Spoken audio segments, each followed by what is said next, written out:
ধনেপাতা খুব ফাইন করে কাটবেন।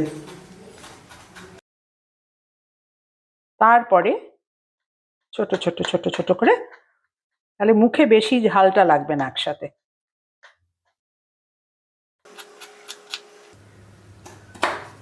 জল ফুটতে শুরু করেছে, আমি এর মধ্যে কাটা বিটটা দিয়ে দিচ্ছি।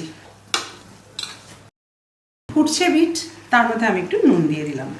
লা লা লা লা লা লা লা লা লা লা লা লা আহা রঙ্গিলা রে। এই হচ্ছে সেই রঙ্গিলা, আসল হিরো। এই হচ্ছে সেই বিট যেটা আমি একটু নুন দিয়ে জল দিয়ে সেদ্ধ করে নিয়েছি। এবার শুরু করছি ছাঁকার পর্ব।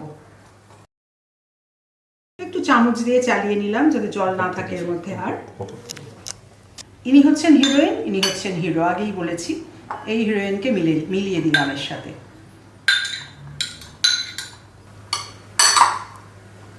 এর মধ্যে পড়বে আমাদের কাঁচা লঙ্কা কুচি, দিয়ে দিলাম। তার মধ্যে একটু ধনেপাতা না দিলেই নয়, রং এবং স্বাদ এবং গন্ধ সব মিলিয়ে ধনেপাতা একদম রাজা। মিলিয়ে দিলাম।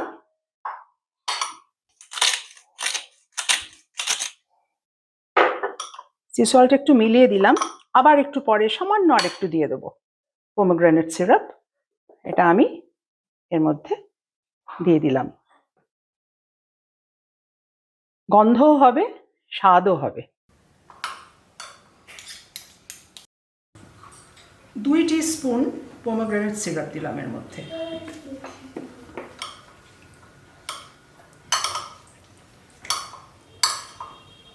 অ্যাপল সাইডার ভিনেগার, এটাতে আসবে একটা বেশ টকটক, একটা চটপটা ভাব।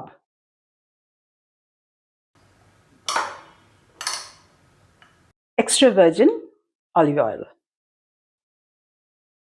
All healthy, full of health, যত ইচ্ছে খান। এটা আমি 3 টিস্পুনস আমি দিলাম।